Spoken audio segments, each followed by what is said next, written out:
They were young. They were scared. They were brave. They had a job to do. It was a time for eagles. They believed in their country. They believed in what they were doing, and were off and ready to go, and you could take them any place under the sun, and they'd follow you. I thought to protect my country. I didn't think about the possibility of dying.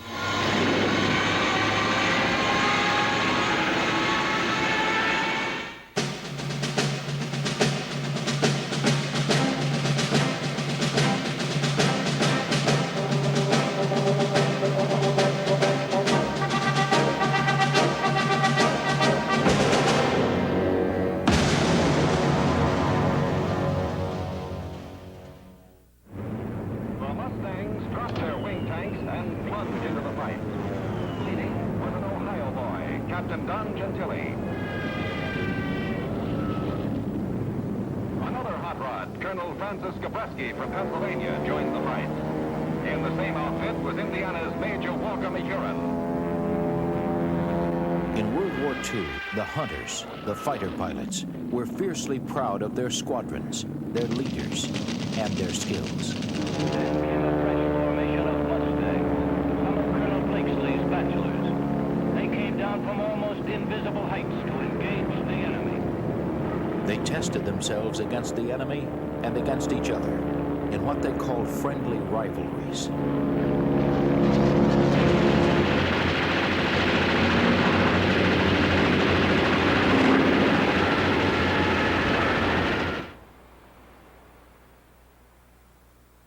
Walker Bud Mahurin is a top ace with the 56th Fighter Group.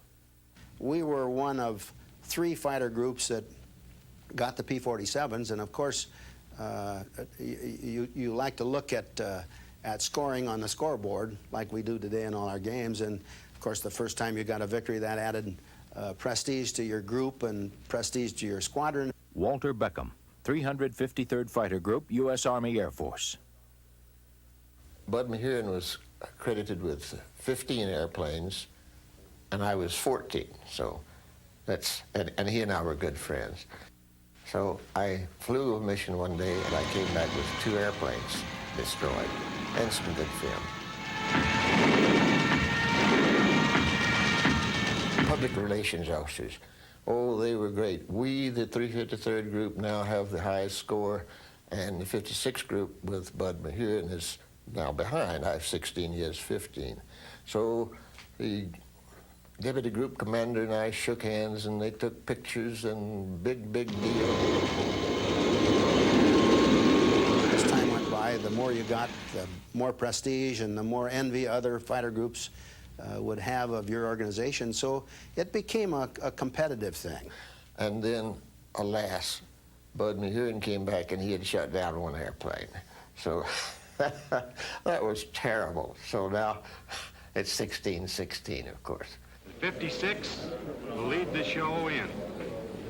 We escort the lead box of bombers. We've got to give them head gun cover. Nothing must break through.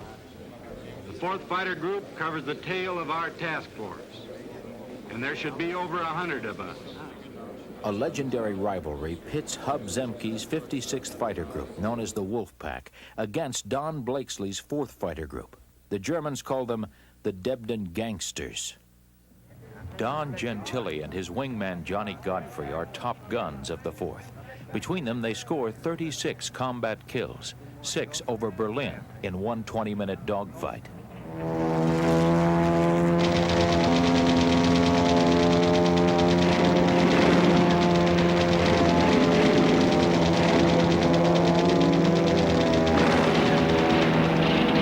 Their rivals from the 56th are Bob Johnson and Francis Gabreski, who themselves are in a nip-and-tuck competition for the title of America's #1 ace over Europe.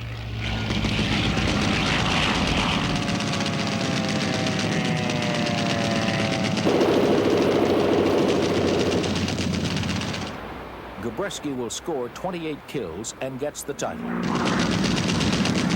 Later, a disputed kill is awarded to Johnson for a tie. In the final tally, the 56th destroys 1,006 Luftwaffe planes. The 4th gets 1,006 and a half kills. We salute the Sky Masters engaged in the greatest air battles the world has ever known.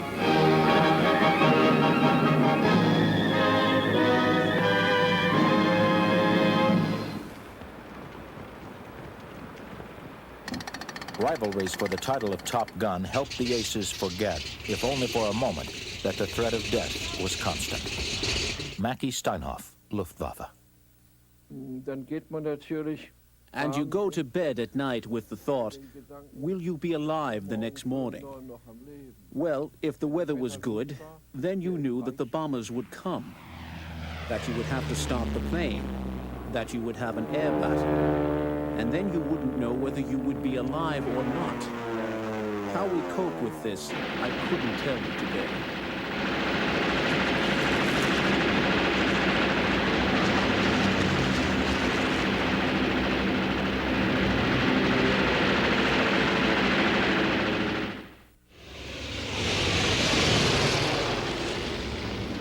In the battle for the skies, discipline is tight, tough, and crucial. Trust and teamwork are essential to survival. But there is no taming some of the hunters. They are the mavericks, the loners. A few gain blazing fame and the admiration of their fellows. Too often, the price for breaking the rules is death.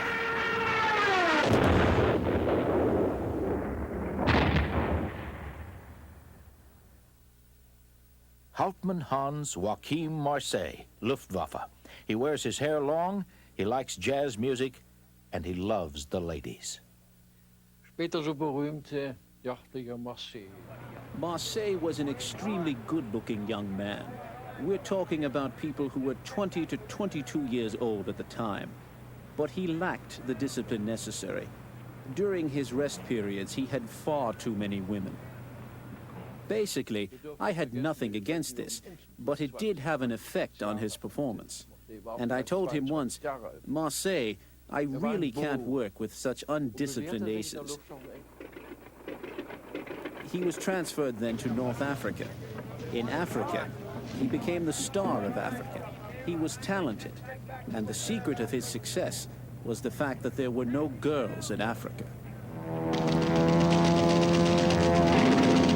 Marseille scores 158 kills. Returning from a mission, the engine flames. He bails out, his chute fails to open, and he is crushed against the hard desert floor. A makeshift memorial marks his grave. Greg Pappy Boyington leads the Maverick Black Sheep Squadron of Marine pilots in the Pacific.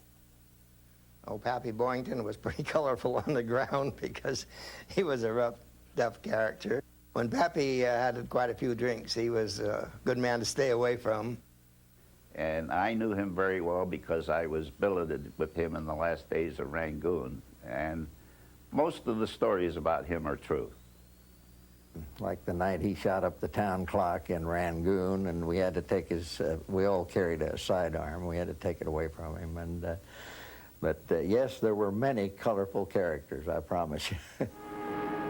Boyington is shot down, presumed dead, and awarded a posthumous Medal of Honor. Amazingly, he is rescued by a Japanese submarine and spends the rest of the war in a prison camp. He returns to claim the title of top Marine ace with 28 kills. While the Mavericks make news, it is the team players who win most of the victories. In the Pacific, Hiroyoshi Nishizawa is Japan's top ace. He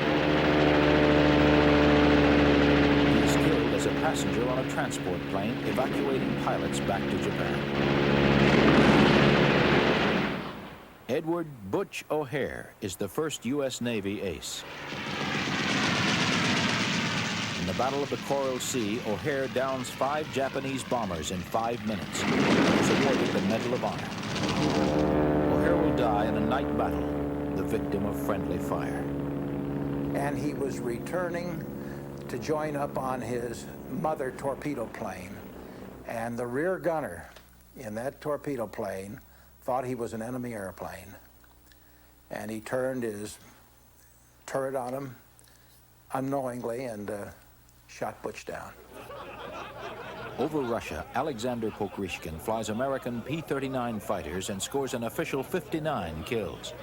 Because he has become a symbol of heroism to the nation, his life is too valuable to risk in combat.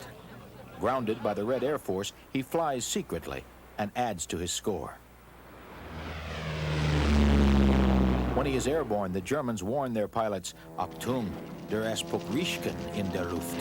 Attention, the ace Pokrishkin is in the sky. In the Pacific, a rivalry for Top Gun matches Richard Bong against Tommy McGuire. Dick Bong is the first American ace to pass Eddie Rickenbacker's World War I record of 26 kills, on his way to a total of 40.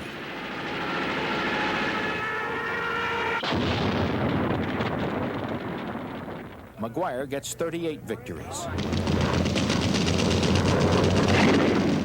McGuire dies in combat. Bong is awarded the Medal of Honor. Days before the war ends, while testing America's first jet fighter, Dick Bong is killed. Douglas Bader, Royal Air Force, is a special kind of hero to the British people. Bader, wearing artificial legs, exemplifies the grit and courage that won the Battle of Britain.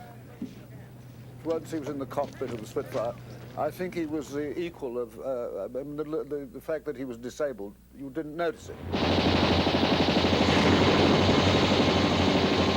Bader is shot down and captured by the Germans. Luftwaffe ace Adolf Galland arranges for him to get a new pair of aluminum legs to replace the ones Bader lost in the crash. Bader gets the metal legs and tries to escape. But of course he was a great, inspiring leader who was utterly fearless and basically taught us how to conduct ourselves as young fighter pilots. He taught us how to lead and what it was all about. The wild ones, the quiet ones, the flamboyant ones, the serious ones. All of them took the hunter's challenge and all earned immortality in the proud fraternity of eagles.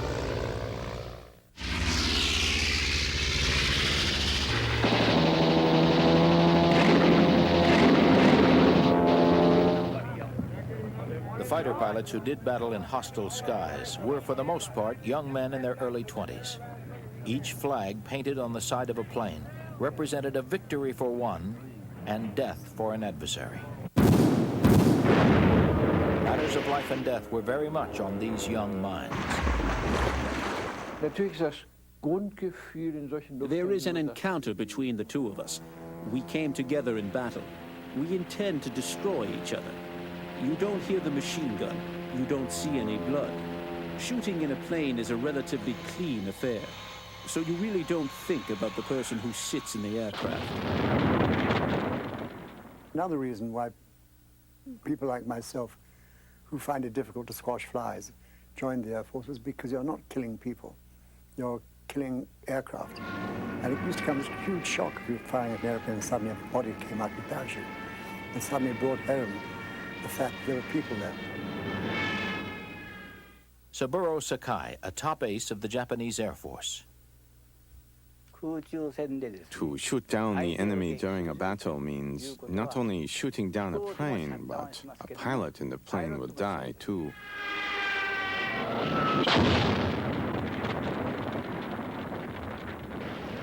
Shoot down means to kill another person.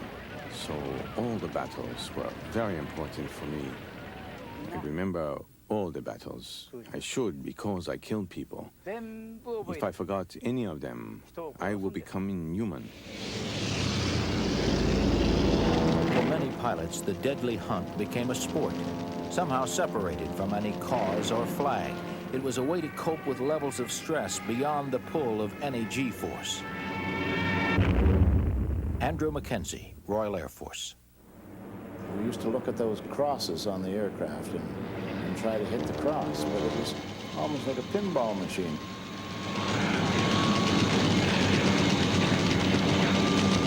He never thought about his next of kin or whether he had kids or not or anything like that. I think if you had of, you probably would have, it would have taken the fire out of the whole thing, you know.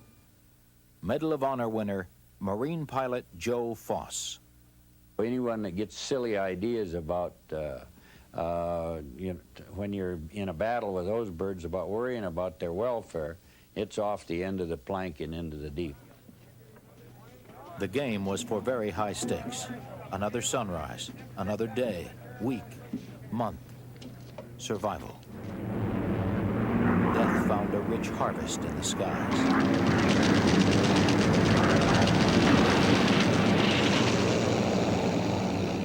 There's no one that in the short span of life we have here that likes to leave ahead of schedule. And of course, war will cause you to leave ahead of schedule, I'll guarantee you. I've seen it firsthand.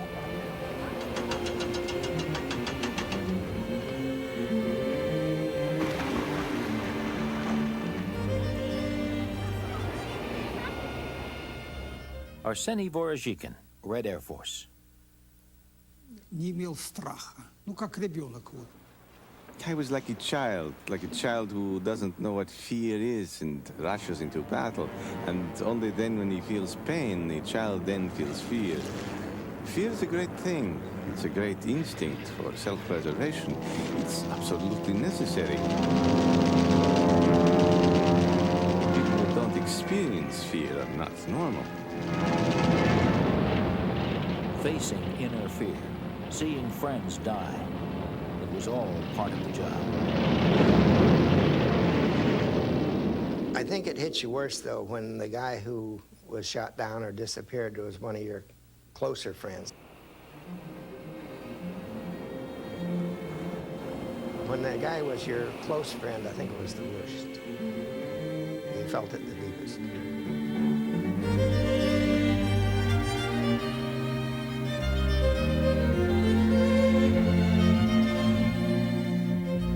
The pilots faced burnout and fatigue. After sort of a long mission and some combat and returning home, I would say to myself, I hope I don't see any more Germans today. I don't feel like it. They shared a closeness that gave them strength.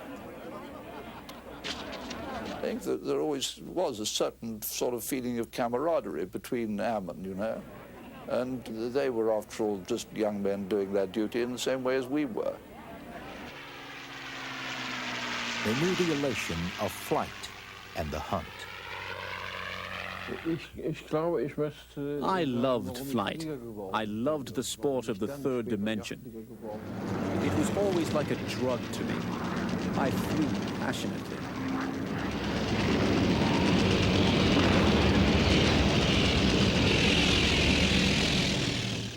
Wing Commander Jeffrey Page, Royal Air Force. I had a very smart uniform with a pair of wings on it. I had a lovely fast airplane. We were considered rather sort of glamorous characters, I suppose, in a way. We didn't have any time to chase the girls, sadly. We were in the air all day and too tired at night to deflect our interests. And they knew a special kind of pride. When the day is over and you get back and you have a glass of beer or something, it tastes just that much better because you stuck your neck out.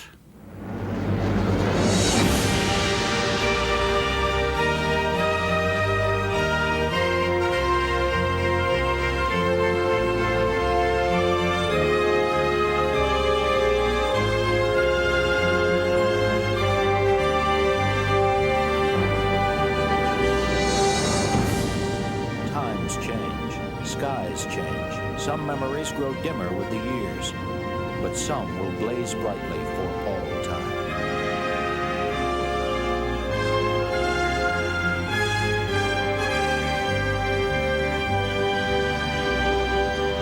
The fascination of flight can't be expressed in words. Once you've experienced it, you will never be able to forget it.